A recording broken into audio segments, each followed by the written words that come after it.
This is the Right Guys podcast, where we are eulogizing the grand old party. And now your host, Max McGuire. Welcome back, everyone, to another edition of the Right Guys podcast. My name is Max McGuire. Mr. Producer Josh is out again, but he should be back on Wednesday. Can't wait for that to happen, because then I don't have to do the intros anymore. It's very hard to do the intros, gruffy voice, and then come back and be like, hey, what's up? But yeah, Josh will be back on Wednesday. And again, nothing bad. He is just need to take care of some stuff. So today's topic is pretty simple. It's something that we've been predicting. It's something we've been talking about for a while, but I think that we can make it official. I think we can call a time of death that the grand old party, the GOP, the Republican Party, as it exists and as it has existed since 1854, is dead. Now, I say that, but obviously the Republican Party has a lot of money.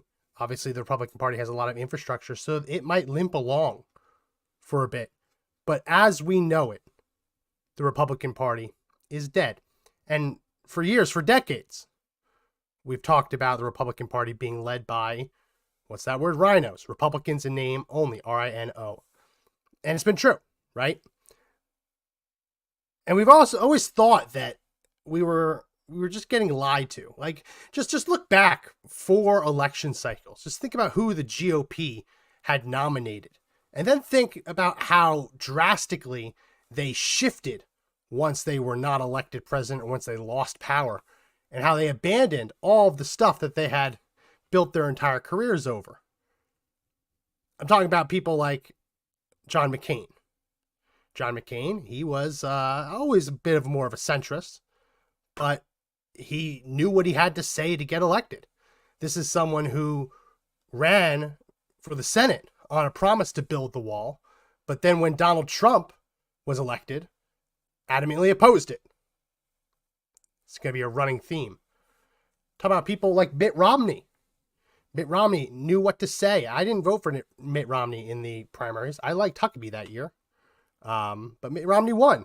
And I voted for Mitt Romney for president, because the alternative, obviously, Barack Obama, was unfathomable.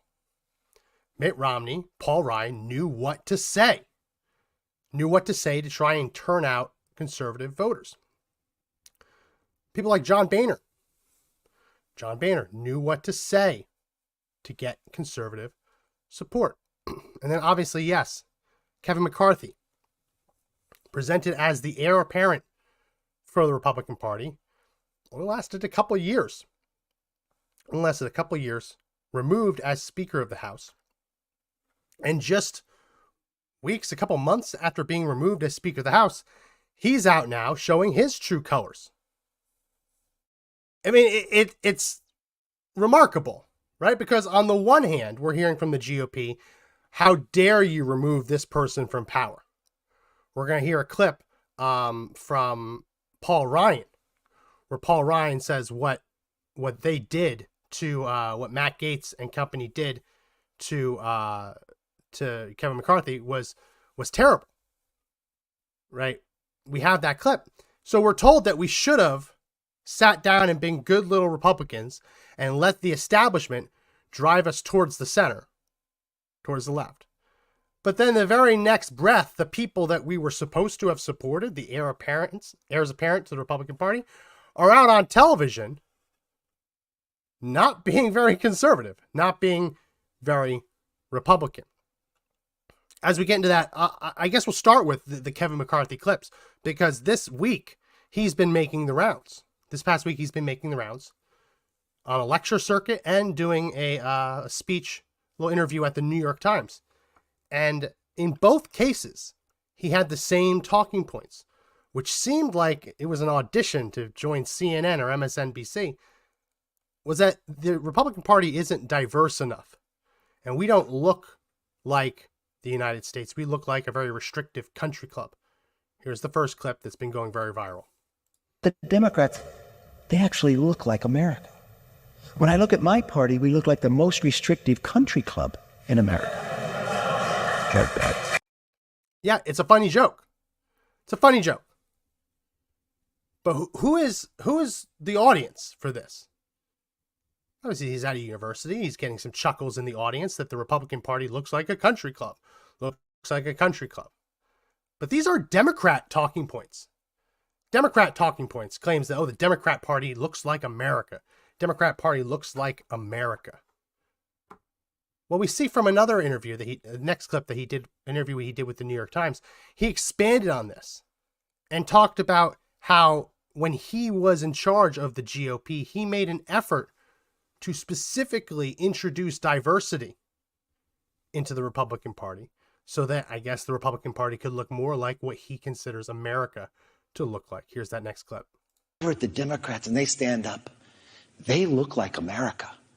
We stand up, we look like the most restrictive country club in America. And I decided then, either I am going to be the leader of a declining end of a party, or I have to change the opportunity in this party. So I embrace in something else, okay? Since that time, we've elected the most women, Republicans, the most minority Republicans ever to the House. But to do so, I'm going to have to ruffle feathers. So for a Republican woman or a Republican minority to win, the November election is not their tough election, it's the primary. So what I do is I would engage in primaries. And I would help. And sometimes you lose, sometimes you have problems. Interesting. A little bit confession, something we knew was happening within the Republican Party, that the GOP was putting its finger on the scale to decide which candidates would win or lose. Now, we've known that was the case. Very obviously, the GOP, unless you do something to completely piss off McCarthy, the GOP will invest money into defending Republican incumbents. Absolutely. But this is a different confession, saying that he actually was engaged in almost like DEI. No, not completely DEI. Almost like affirmative action, where if the Republican electorate wouldn't choose a diverse group of Republicans, he would put his finger on the scale and give them a ton of money so they would win. So it's, and listen, I don't have any problem with there being more female Republican congressmen or senators, more minority African-American, Hispanic congressmen or Republican senators. That's not a problem. It's weird, though, that in a party that has staked its position to be so anti-affirmative action, so anti-DEI, so anti-woke, that what you just heard out of Kevin McCarthy's mouth, which is that the Republican Party doesn't look like America, it looks like a country club, that you could put that in a Democrat speech and it would fit. It would fit right in their narrative, right in their party platform of whiteness is bad, we should be less white. He was just the Speaker of the House. He only admitted to this after he was removed from power. Why was he removed from power? For not honoring his promises. Right? For not honoring his promises to rein in government spending and ensure that each government spending bill was voted on individually. Instead, he went right back to the old playbook and tried to push through continuing resolutions, which would guarantee spending at the current levels and nothing gets fixed. He was removed from power because he had the power of the purse, the ability to rein in, or at least attempt to rein in, Joe Biden's administration. He refused to use it. Now, if that sounds familiar, it should. It keeps happening in the Republican Party. It's the same thing that Paul Ryan did. It's the same thing that John Boehner did when they were in charge of the Republican majority House, when they were speakers of the House. They had all of these grand promises that they were going to use the power of the purse to rein in government. The power of the purse, just for people who don't know what that is, the power of the purse is the idea that because all of the government spending bills have to originate in the House of Representatives, the House of Representatives has tremendous power to limit executive branch actions or to compel their actions by saying you're not allowed to spend any money on this, or you must spend money on this. It's the power of the purse. Democrats wielded the power of the purse extraordinarily well, and I don't mean well to congratulate them, just well to say that they did it well when Donald Trump was president. One of the ways they did that when they controlled the House for the second half of his first term is they refused to fund the Department of Homeland Security's detention facilities. And they did this in a very simple way. They limited the number of detention beds that could be in a detention facility. And detention beds, obviously, it is possible to have more people in the facility than you have beds, but generally, the number of beds that they're allowed to have equals, plus or minus, the number of detainees, illegal aliens, that they can hold in their facilities. So when Nancy Pelosi gained control under Trump, she immediately used her power of the purse to drastically cut the number of detention beds that the Congress would pay for in these facilities. That ensured that more illegal aliens would be released after they were captured, and it forced Border Patrol and ICE to make some really tough decisions. When these detention facilities were full, they had to decide which of the criminals they were arresting should be detained. Oh, should we only have one, hypothetical, but we only have one detention bed left. We have a rapist and we have a murderer. Which one should be detained? Which one should be let free? Hypothetical, but that's the kind of decision making that the Democrats in Congress demanded by setting a hard cap at the number of detention beds in these facilities. That's just one example. When Republicans controlled it, they were weak, they were feeble, feckless in their commitment to using the power of the purse. And that's been a Achilles heel of the Republican Party. I mean, you think it's the Achilles heel that, I'm a Jets fan, right? I'm a Jets, as much as I can say I'm a Jets fan. And it's like, you look through history and you think back, the Jets blow it every year, right? They haven't won a Super Bowl since Joe Namath was Super Bowl III. And they blow it every year. And you think that, no, it's just the Jets. That's just what the Jets do. You start thinking the same way about the GOP. That's just what the GOP does. They blow it. They whiff. They don't live up to the moment, and they don't seize the moment. But then you realize that it's not just like a curse. It's that the people that we've been putting in power are the feckless ones. They're the feeble ones. They're the weak ones. They're the ones who don't have courage and don't have a real commitment to conservatism. So how did they reach the pinnacle, the top of the party? Well, that's a good question, right? If you don't want to be a Republican, why do you spend your entire life to reach the top of the Republican Party? Well, clearly they're more interested in power than they are in policy outcomes and legislative victories. And it's funny that anytime a real conservative, gets named or nominated for one of these positions, everyone comes down on them. Democrats too, because Democrats would like nothing more than a Democrat-light rhino Republican in name only holding the reins. That's what they've grown to expect. So you have Kevin McCarthy trashing the Republican Party just weeks after he was in charge of the Republican Party in the House. We also heard this past week from Kevin McCarthy that he intends to retire at the end of the year. At the beginning, he'll leave office in the beginning of 2024, which is interesting because a few weeks ago, when he was still fighting for his job as Speaker of the House, he very adamantly said, "I don't quit." And it was funny seeing the Twitter fact checkers, the community notes, going back to that and adding the fact check that he had indeed announced he's quitting. Honestly, in normal circumstances, you say, okay, bye, Kevin McCarthy, don't let the door hit you on the way out. But as we covered on the previous show when Mr. Producer was in, Mr. Producer Josh, because the Republican Party kicked out George Santos, there is a razor's edge margin in the House of Representatives. Right? To the point where if two Republicans side with Democrats, GOP doesn't have a majority. It's an even tie. Well, here, with Kevin McCarthy leaving now, it's down to like 1.5-1, depending on who shows up in a given day. Takes one defection, mostly. Maybe if certain Democrats don't show up, maybe two. 1 to 2 defections now because Kevin McCarthy would rather quit than do the job he was elected to do by his constituents. His constituents elected him to serve a 2-year term in Congress. Because he doesn't get to control everything, he's going back on that promise to serve those 2 years. Going back on that promise to serve those 2 years. And in doing so, leaving the Republican Party with its smallest majority since taking back the House of Representatives. Again, so that even one and a half, but one Republican can shoot down anything. And the reason that is important is you have a congressman like Ken Buck in Colorado.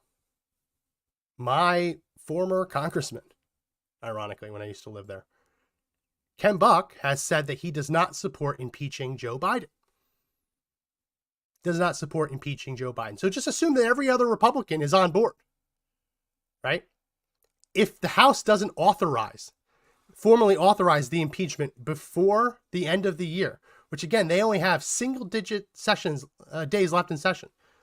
If they don't do it before the start of the year, then when Kevin McCarthy retires,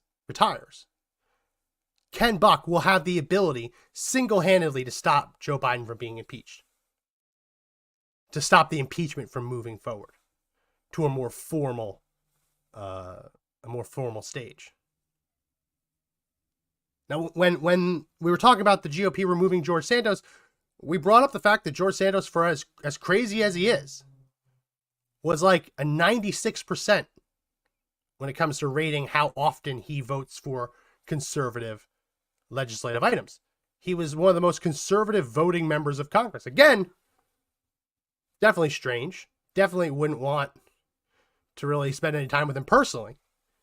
But in terms of advancing conservative legislation, he was a lock. He was a complete lock.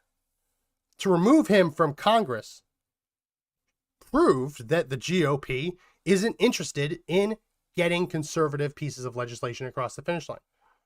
Now with Kevin McCarthy leaving, basically doing the equivalent of taking his ball and going home because the other neighborhood children wouldn't name him captain of the stickball game, wiffle ball game, whatever. Taking his ball and going home and leaving the GOP practically unable to do anything even remotely controversial. And yet we were supposed to trust him. Just 2 months ago, he said, trust me, I'm the guy, I'm the conservative.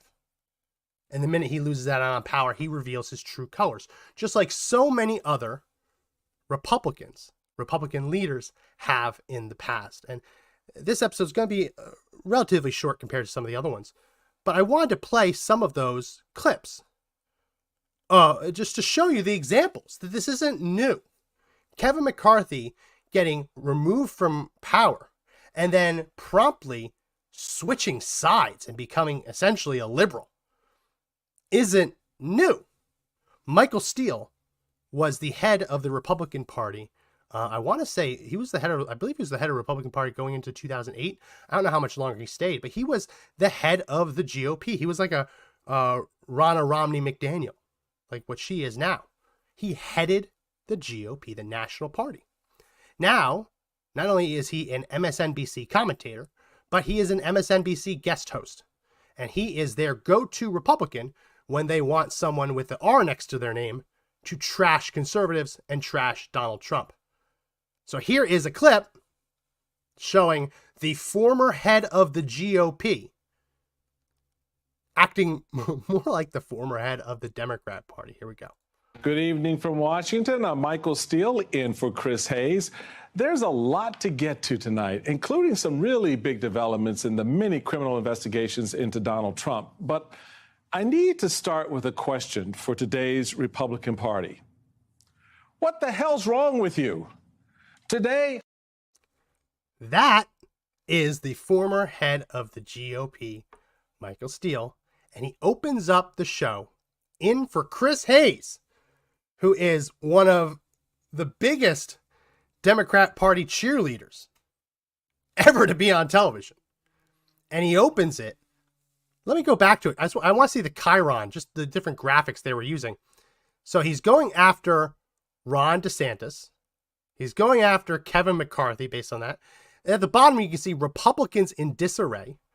And then it says MAGA Republicans, not just Republicans, MAGA Republicans, which is their attempt to smear the idea of America first or make America great again. MAGA Republicans, loud January 6th rioters. So connecting Republicans with the rioters in jailhouse visit. Just look at how much they just crammed into that Chiron. And then to deliver the news, they've got the former head of the GOP who gave us John McCain and essentially gave us Barack Obama reading it. What the hell is wrong with the GOP? Well, no, I can tell you what's wrong with the GOP. What's wrong with the GOP is too many people like Michael Steele held the reins for far too long. It's interesting. There is a dynamic here. And I don't know when exactly the shift occurred, but it feels to me like that shift happened 2000, 2004. Because if you look at the Republican leadership from before that, the men and women who are still around, while there are certainly exceptions, you look at someone like Newt Gingrich, who's dead on, right? He's spot on when it comes to advancing conservative ideals. Yeah, sure, he's not perfect. Yeah, sure, he's made mistakes both in his personal life and in his policy predictions and prescriptions. But if you're asking me who's a better spokesperson for the conservative movement, you pick him. You pick Newt Gingrich over Kevin McCarthy any day of the week. Did you ever see Newt Gingrich go on television, go on all of these speaking tours after he was no longer speaker and say the GOP is too white? No, because that isn't conservatism. So it's somewhere around that 2000 mark where the GOP started really being controlled by people who weren't themselves conservatives.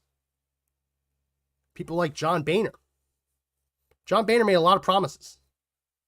He made a lot of promises that he knew in his heart of hearts he never would have to deliver on. I'll never forget it.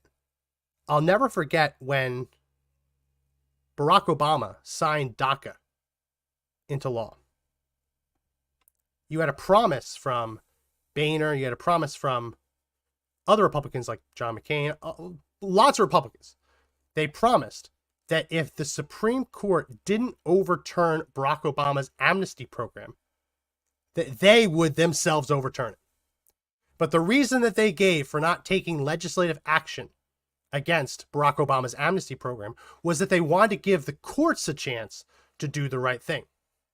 Fast forward to last year before, Supreme Court upheld DACA because they said Donald Trump didn't overturn it the right way, as if that's legitimate reason, but whatever. What did the Republican Party do? Remember, this was a promise stemming all the way back to 2010 that if the court didn't overturn it, the GOP would. Well, no, they didn't come out and want to overturn Barack Obama's amnesty program. Instead, you saw the very Republicans who were still around who made that promise come out and advocate writing the amnesty executive order into statute so it becomes permanent. People like Lindsey Graham. One of the reasons that he has the nickname Lindsey Grahamnesty, because he's never seen an amnesty proposal that he didn't like. And then you have people like, well, let's get into the John Boehner bit, because I do have a clip of John Boehner, and let's play it. Call some of these members political terrorists. Oh, yeah. Jim Jordan especially. My colleague from Ohio. I just never saw a guy who spent more time tearing things apart and never building anything, never putting anything together.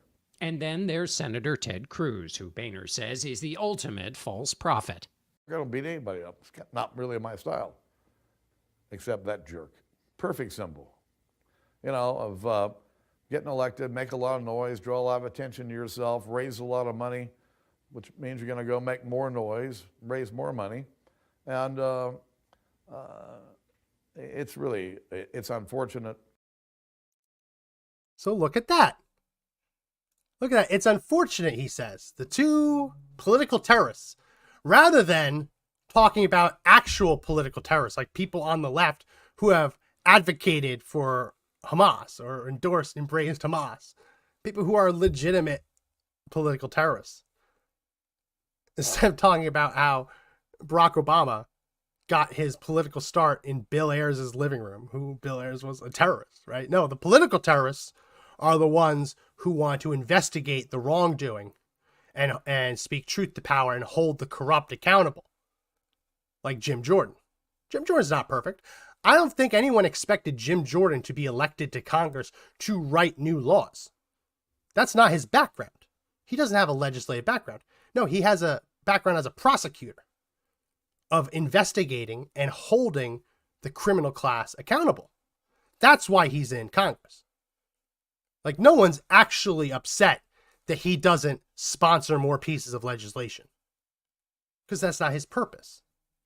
So when he sits on different committees and he's able to both push back against the left's narrative, but also grill into real corruption, now that makes him a political terrorist. And then Ted Cruz. Listen, Ted Cruz has a lot of faults, but his commitment to advancing conservatism is not one of those. And yeah, a lot of it is making noise. But you know what? Ted Cruz has probably blocked more pieces of legislation. I don't want to say more, but he's probably blocked as many pieces of bad legislation as anyone else. Like, he's one of those senators who, when the left tries to push something through unanimous consent, he's one of the senators who stays behind and says, nope, I object to that. Who shames Republicans. Like, this is where I think John Boehner is actually coming from. That people like Jim Jordan and Ted Cruz, as often as they'll shame Democrats, they'll also shame Republicans and rile up enough conservatives to the point that the wishy-washy Republicans can't dare vote against them. So of course he has a problem with Ted Cruz. Of course he does. And then you have people like Paul Ryan.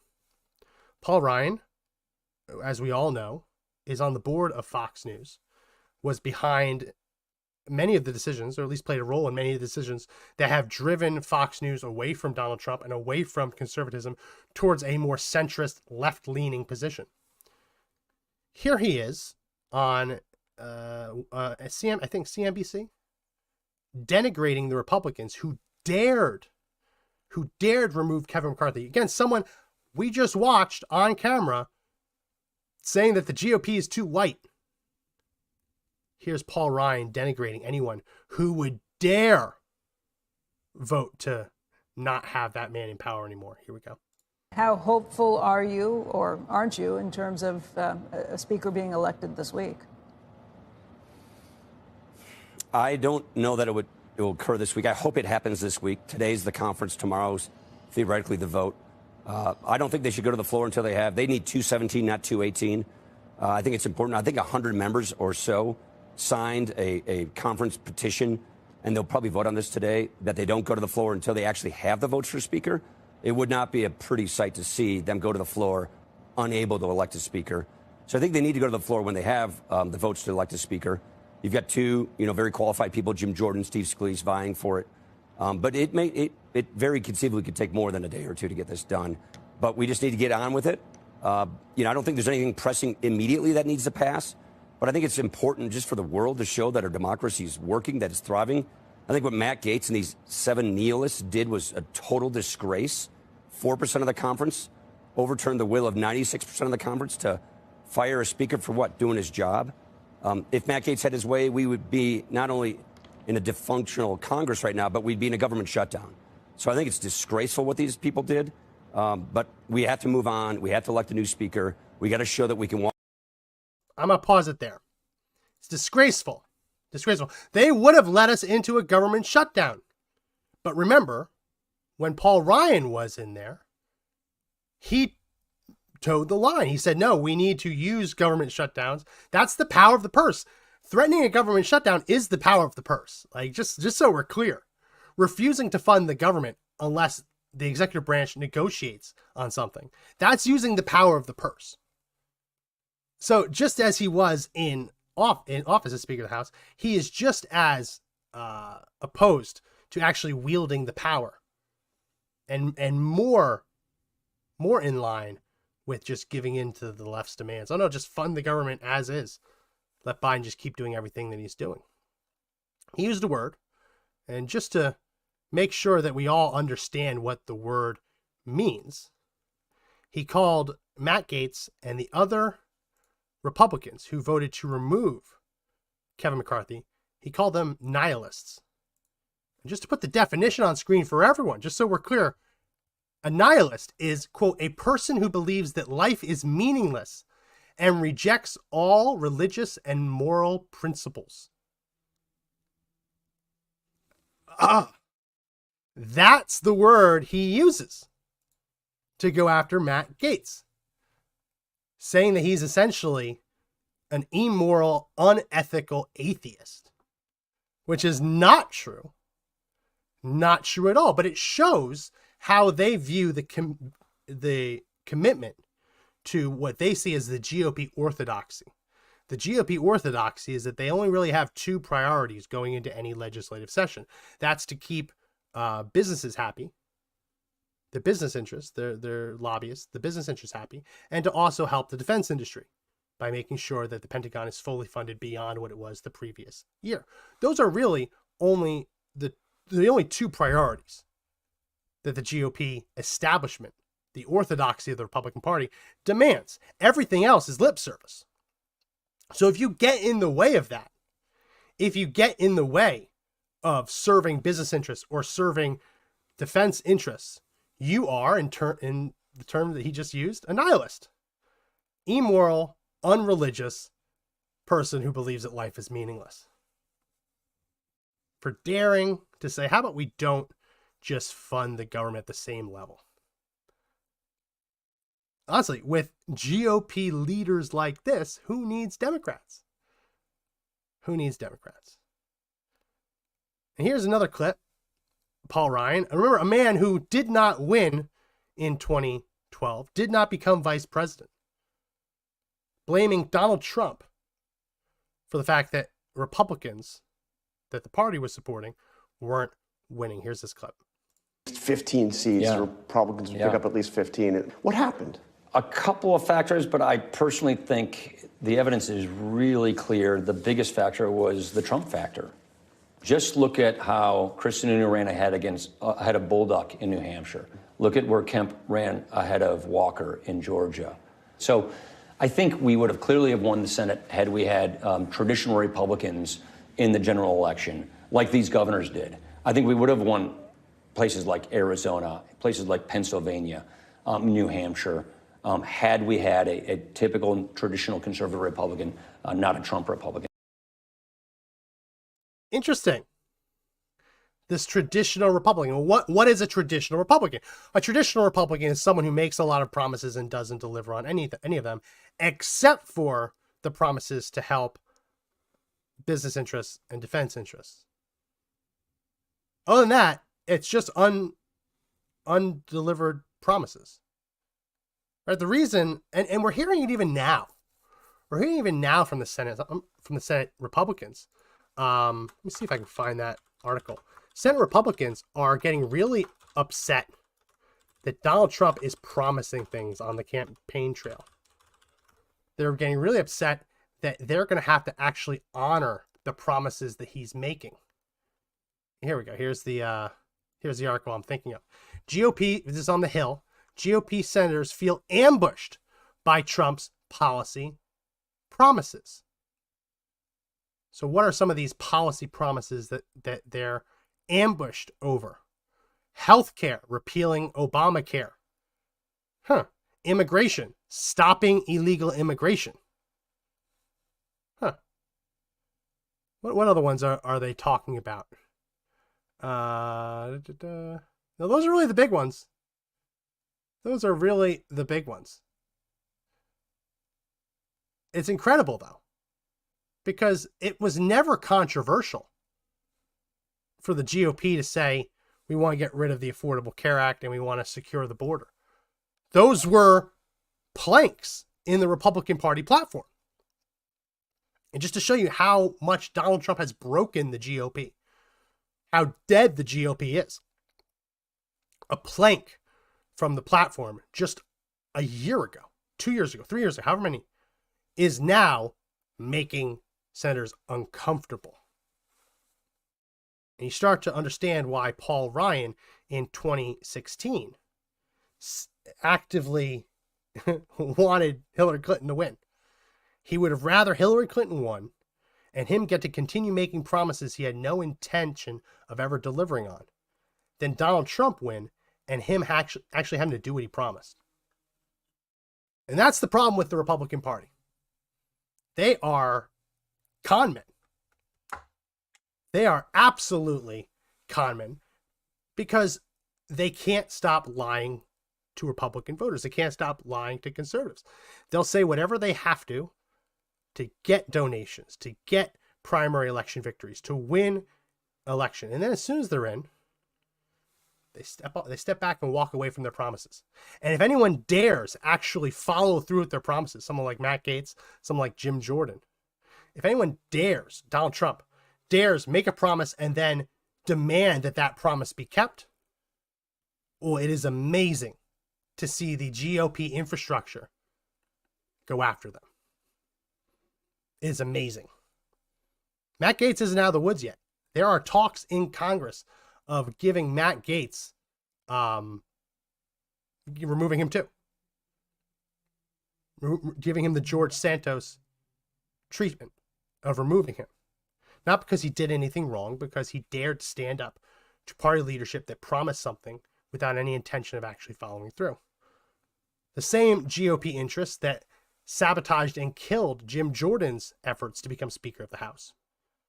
And the same GOP interests that are against Donald Trump. I mean, the fact that we've continued to have GOP debates, it sounds like the Republican Party is no longer going to be having sponsored debates, which is good. But the idea that we all had to just sit here and let these nobodies, these also-rans, the Ron DeSantis, Chris Christie, Nikki Haley, Vivek, probably out of all of them is the one I like the most, that we're all supposed to just sit here and just let them talk on stage as if they actually have a shot at becoming the GOP nominee. That was the Republican Party's doing. That was the Republican Party's doing. So yeah, title of the show, the GOP is dead. Yeah, the GOP as you know it is dead. Whether the organization is about to collapse, I don't think so. They have enough money and infrastructure to go on for a while.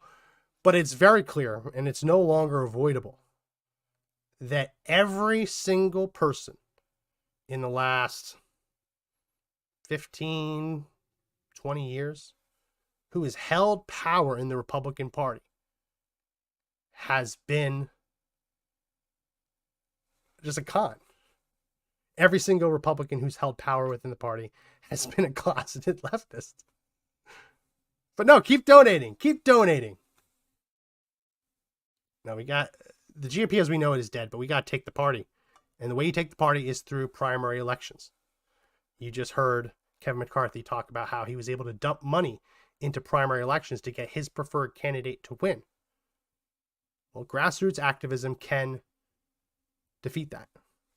Just look at what happened to Eric Cantor in Virginia a few years ago. One of the most powerful members in the House lost. It is possible. But it takes all of us. It takes all of us to get out there, not just vote, but get out there and get out the vote. I don't have to do door knocking, but it takes all of us to really drum up support for the good candidates. And there's really no one to blame. Yes, for the longest time, the GOP could come in and just dump a bunch of money into a district, and that guarantees a win. And yeah, it might still happen that way. But we're not going to defeat that by dumping our own money into a race. The only way we defeat that is through the intangibles, the things that money can't buy. Money can't physically buy votes. It can buy advertisements. It can buy commercials. It can buy door knockers. right? It can buy billboards. Money can't actually buy votes. And as long as that's the case, we can take it back. Well, that's it for this edition of the Right Guys podcast. If you like the podcast, make sure you subscribe. Hit that subscribe button. Hit it. Give us a thumbs up. Comment.